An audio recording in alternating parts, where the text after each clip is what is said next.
Namun saat ia menolak dan mencoba melapor, mereka menyeretnya keluar. Tangis dan jeritan Suster Kartini menggema di lorong-lorong kosong. "Tolong, jangan!" Namun darah yang keluar terlalu banyak. Ia tewas perlahan dengan mata terbuka, menyimpan dendam yang membara.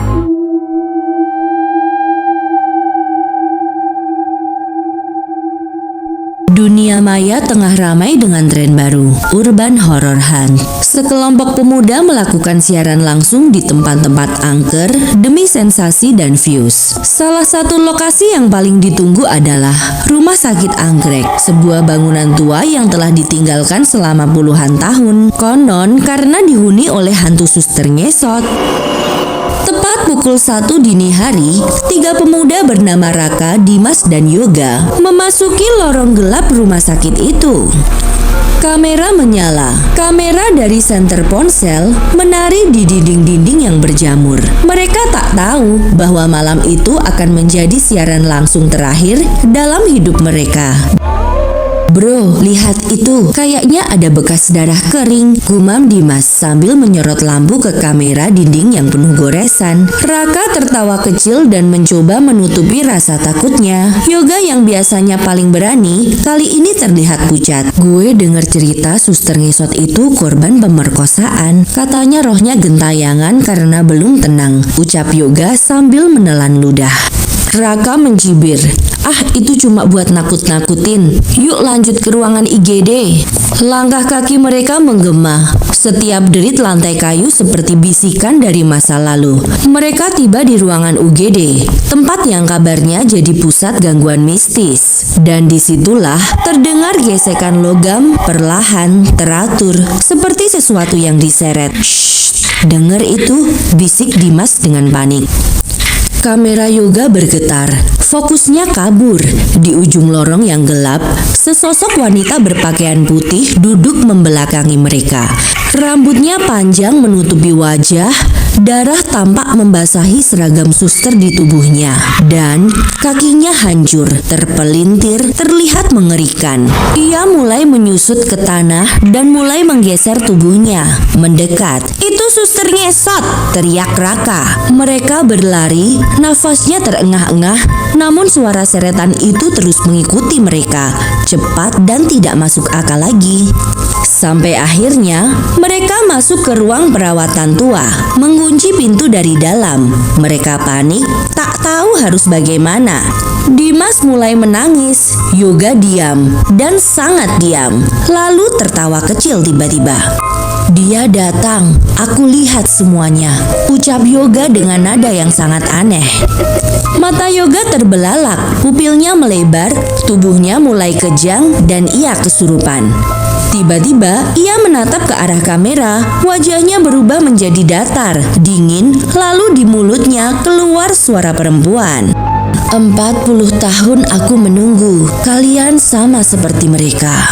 Lampu ruangan berkedip, suhu turun drastis, dan Yoga mulai berbicara seolah ia sedang memperlihatkan masa lalu. Tahun 1985, Rumah Sakit Anggrek masih beroperasi. Seorang suster bernama Suster Kartini bertugas malam. Ia dikenal sangat ramah, tulus, dan sangat mencintai pekerjaannya. Malam itu sekelompok pemuda mabuk, anak-anak pejabat daerah, memaksa masuk ruang perawatan. Mereka mengejek dan menggoda Suster Kartini. Namun saat ia menolak dan mencoba melapor, mereka menyeretnya keluar. Tangis dan jeritan Suster Kartini menggema di lorong-lorong kosong. "Tolong, jangan, aku mohon." Namun tidak ada yang mendengar. Ia diruda paksa, tubuhnya dibanting ke lantai, kakinya terkilir, berdarah, dan tak bisa berjalan. Para pemuda itu meninggalkannya begitu saja. Suster Kartini merangkak, menyeret tubuhnya, berusaha menuju ruang UGD, namun darah yang keluar terlalu banyak. Ia tewas perlahan dengan mata terbuka, menyimpan dendam yang membara. Yoga menatap Raka dan Dimas. Darah mulai keluar dari hidungnya. Ia tidak mati. Dia menunggu, dan kalian telah menghidupkan kembali semuanya dengan kamera itu. Tiba-tiba, pintu ruang perawatan terbuka sendiri. Dingin menyeruak, dan sosok suster ngesot masuk perlahan. Wajahnya kini terlihat rusak, penuh luka, matanya penuh kebencian. Ia merangkak cepat menuju Dimas. Dimas dan Raka berteriak, mencoba memanjat jendela, tapi mereka ditarik dalam kegelapan.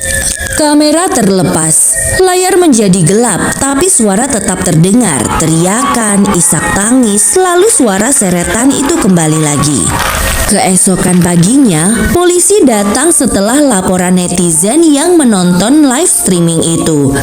Namun yang mereka temukan hanyalah kamera ponsel yang sudah rusak, ada bercak darah dan bekas seretan panjang di lantai rumah sakit. Tidak ada jejak Raka, Dimas, ataupun Yoga. Mereka lenyap. Rumor beredar, siapapun yang mencoba menghidupkan kembali tragedi malam itu lewat kamera akan menjadi korban selanjutnya. Dan kini, video siaran langsung itu kembali muncul di dark web dengan satu pesan di awal layar, jangan live di rumah sakit anggrek lagi. Dia masih mengesot mencari korban yang baru.